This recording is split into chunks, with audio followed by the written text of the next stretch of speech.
startling revelations now point to something far more sinister than a random health scare. Kirk's sudden medical crisis may have been a calculated act. Beneath the surface of his illness lies a chilling possibility. Someone may have intentionally tried to remove him from the picture.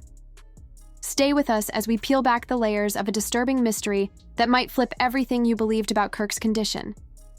This isn't just a story about a man getting sick. It's about secrets, suspicion, and a betrayal that cuts deep. For weeks, Kirk's loved ones were left confused and terrified, watching a man they knew as energetic and robust waste away in a hospital bed. The official narrative claimed a rare illness, but hushed conversations hinted at something more deliberate. Now experts are coming forward with shocking new evidence that strongly points to poisoning. Even more alarming? The potential. Perpetrator may not have been a stranger. This could be the ultimate betrayal, an act committed by someone Kirk knew, someone he trusted.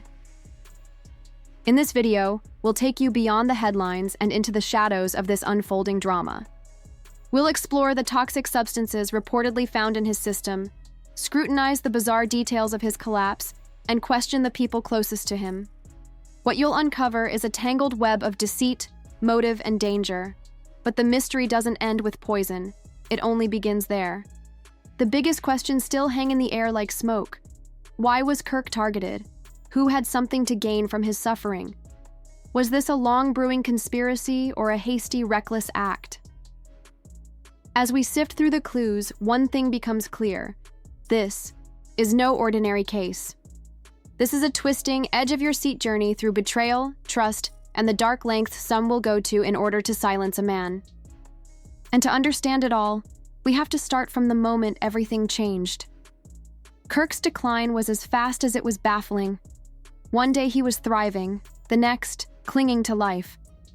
Friends and family were blindsided, scrambling to understand what had gone wrong. Initial diagnoses suggested a freak infection or a contaminated meal, but none of it added up. Sources close to Kirk confirmed he had no underlying health issues, no chronic conditions, no red flags. His lifestyle was healthy, his energy levels consistent. So when his body began to fail without warning, doctors were stumped, and suspicions started to rise. Test results only deepened the mystery, pointing towards something far more disturbing than chance or misfortune. The symptoms baffled even the most seasoned medical professionals. What Kirk was going through didn't align with any common illness. This wasn't just a viral infection gone wrong. It bore the unmistakable signs of poisoning. That shocking realization was just the beginning. As doctors and specialists dug deeper, the puzzle only became more complicated, raising more troubling questions than clear answers. What the test showed next was chilling. There was a toxic chemical compound coursing through Kirk's bloodstream. It wasn't the kind of thing you'd find in tainted food or drinks. This was a rare, highly dangerous substance, something that could only be introduced on purpose. That discovery changed everything. This wasn't an accident. It was a deliberate act. But who would do something like this? And more importantly, why? Investigations revealed that the poison used wasn't a quick-acting one. In fact, it had been building up in Kirk's system gradually over time, indicating a calculated plan rather than a single moment of rage. This wasn't a case of random violence. It was systematic. Someone with direct, regular access to Kirk had been administering this slowly, with chilling precision. With that revelation, the focus shifted to a new, urgent question. Who had been close enough to pull this off? Doctors and investigators began mapping out Kirk's surroundings, his habits, and the people in his daily life. As the list of suspects grew, one disturbing fact became clear. Whoever did this had to be part of his trusted circle. Despite being a public figure, Kirk kept a tight inner circle: family, close friends, and long-term colleagues. But when investigators started piecing together the events leading up to his illness, certain individuals began to stand out. Could someone from this inner group have betrayed him? Someone he never suspected? Let's begin with the people closest to Kirk, his family. No one knows your routines, your preferences, your weaknesses, better than the people you live with or speak to every day. That level of closeness can be comforting or dangerous. In Kirk's case, there were whispers of strange behavior within the household in the weeks before he was hospitalized. Sources claimed that one family member, let's call them Person A, had started acting distant and withdrawn. At first, no one thought much of it. It could have been stress or personal issues. But looking back, that's exactly when the poisoning might have started. Person A had frequent access to Kirk, bringing him food, staying over, caring for him. Now, people are asking, was that care real or part of a much darker plan? Another figure under scrutiny is someone from Kirk's past, a former partner, with whom he had shared years of ups and downs. Though the relationship had ended, unresolved tension remained, particularly around finances and shared property. As rumors swirl, questions arise. Was bitterness and resentment enough to drive this ex to do the unthinkable? Insiders close to the couple shared that there had been past conversations about finances and inheritance, conversations where the ex-partner expressed clear dissatisfaction with how things had ended. On top of that, this person was rumored to have a history of emotional volatility, adding another dark layer to an already twisted mystery. Could they have taken things too far, driven by resentment and a thirst for revenge? But this tangled web doesn't stop at family or old lovers. There's also the world of business, where power, money, and ego often clash. Kirk wasn't just a private individual. He was a successful figure in a cutthroat industry. Could someone from his professional life have had a motive to hurt him? There was one business associate in particular, someone Kirk had been clashing with over a major deal.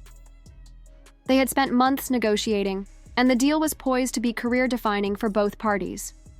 But just weeks before Kirk's sudden health crisis, it all collapsed. Tensions spiked, and that associate, according to sources, didn't take the fallout well. In fact, those close to the situation said this associate was openly frustrated, even resentful, about how the negotiations had ended. Could those feelings have festered into something dangerous? Was Kirk poisoned as an act of retaliation for a deal gone sour? Then there's the one person no one ever suspected, Kirk's closest friend, a loyal companion who had always been by his side through every high and low. But suddenly, Person B's behavior started raising red flags. In the days leading up to Kirk's collapse, they were constantly around him, bringing food, checking in, playing the role of the concerned friend.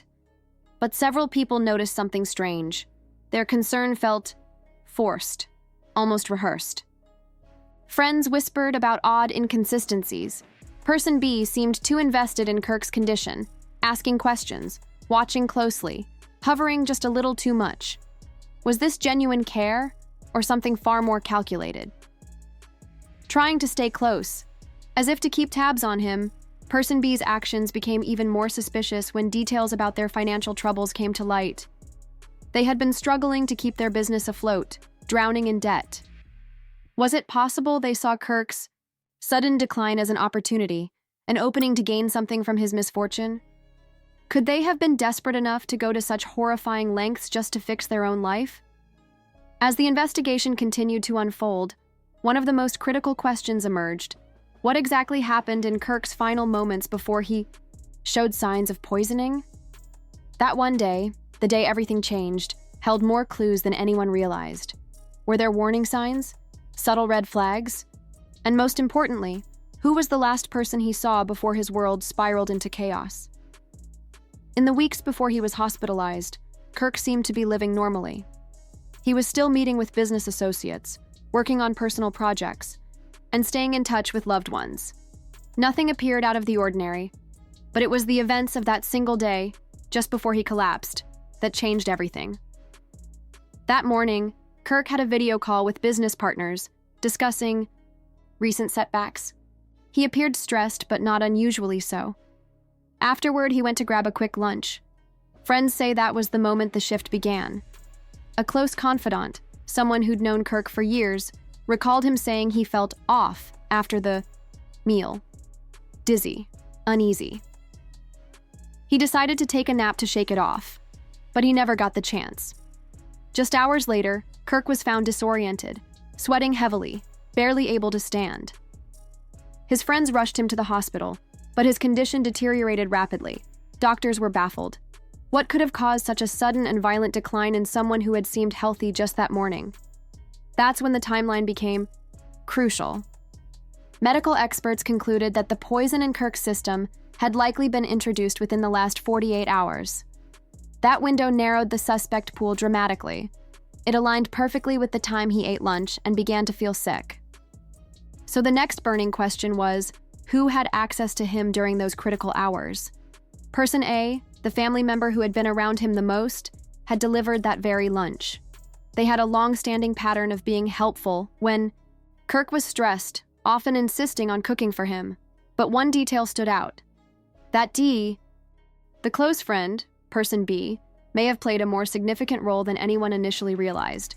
On the day of Kirk's hospitalization, they were right there by his side, offering comfort and support. But in hindsight, some of their actions raised serious concerns. Person B refused to leave Kirk, even as his health visibly declined. They insisted he just needed rest, and remained unusually insistent about staying close, all while making several phone calls. Were they genuinely worried, or deliberately buying time to delay Kirk from getting help? What's even more troubling is that Person B had full access to Kirk's medical records. They knew exactly what medications he was on and how his body might respond to specific drugs. Could they have used that knowledge to tamper with his medicine, or introduce poison in a way that mimicked a natural medical episode? It's a chilling thought. Someone using trust as a weapon to stay close enough, without raising suspicion. Then there's the drink. A seemingly minor detail that could hold the key to the entire mystery. According to hospital staff, traces of the toxic substance were found in Kirk's beverage, something he drank regularly. Doctors believe the poison may have been mixed into the drink itself, making it virtually undetectable to Kirk. It was part of his routine, something he never questioned. That made it the perfect delivery method. And here's where it gets even darker. Person A, yes, the same family member who brought him lunch, was also the one who prepared and delivered the drink that day. They handed it to him just before he sat down to eat. Could they have laced it with poison, knowing it would take time to take effect? The slow-acting nature of the toxin meant Kirk wouldn't feel the symptoms immediately. It was a calculated move, strike when his guard was down. As the hours passed, Kirk's condition deteriorated rapidly. He became disoriented, his breathing shallow and erratic. Despite every effort, doctors couldn't stabilize him. Something about his symptoms just didn't add up. This wasn't stress. This wasn't food poisoning. This was something far more sinister. Then came the breakthrough. After a series of urgent tests, doctors confirmed what they had begun to fear. Kirk had been poisoned. The substance was a rare, slow-acting neurotoxin, nearly impossible to detect without targeted screening. It was designed to attack the nervous system, causing confusion, paralysis, and eventually, if untreated, death. This poison wasn't something you could buy at a local store. It required specialized knowledge to obtain and even more skill to administer properly. That revelation narrowed the suspect pool significantly. Now investigators had to ask, who in Kirk's life had access to something this deadly, and the expertise to use it without getting caught? Recognizing the gravity of the situation, the hospital immediately notified authorities. Detectives arrived shortly after the diagnosis, and the case shifted from a medical emergency to an active criminal investigation. The clock was now ticking, and every person close to Kirk became a potential suspect. As the investigation continued, detectives focused on the crucial question: who had access to Kirk's personal space during the critical hours? Someone who could have poisoned his food, drink, or even his medications. Surveillance footage from both the hospital and nearby locations became essential in piecing together Kirk's final movements. One thing stood out immediately. Person A, the family member who had been so deeply involved in Kirk's life, acted suspiciously after the illness struck. Their statements about the events leading up to Kirk's sudden decline were inconsistent, and their behavior seemed unusually calm or nervously evasive at key moments. But the breakthrough came when forensic evidence was uncovered. Fingerprints on Kirk's drinking cup, found just before he fell ill, were traced back to Person A. This was a pivotal moment. The forensic evidence didn't stop there. In Kirk's kitchen, detectives discovered more unsettling clues: remnants of the same poison found in a vial, carefully hidden in a drawer. Even more damning was the discovery that the vial had been stored in Person A's personal bag, an item that only they had access to. It was clear now, Person A was directly linked to the poisoned drink, and the poison had been in their possession. With the evidence mounting, detectives began to explore Person A's motive. Financial troubles were at the core of their desperation. Person A had been struggling with severe debt, and recent discussions with Kirk revealed that they were hoping to gain access to his finances. The plot thickened when investigators uncovered a hidden will, signed by Kirk just weeks before his illness. This document had dramatically reduced the amount of money that Person A would have received upon Kirk's death. The financial strain, combined with the possible loss of access to Kirk's wealth, seemed to provide a clear motive. Could this family member have poisoned Kirk to inherit his assets and avoid financial ruin? But just as the investigation seemed to be closing in on Person A, another layer of the mystery unfolded. Detectives began to question the involvement of Person B, the close friend who had been so insistent on staying by Kirk's side in the hospital. This friend had always been one of Kirk's most trusted allies, someone he confided in.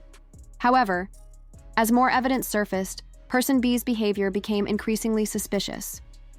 While Person A had seemed nervous and evasive, Person B appeared almost unnervingly calm during questioning. The timeline told a troubling story.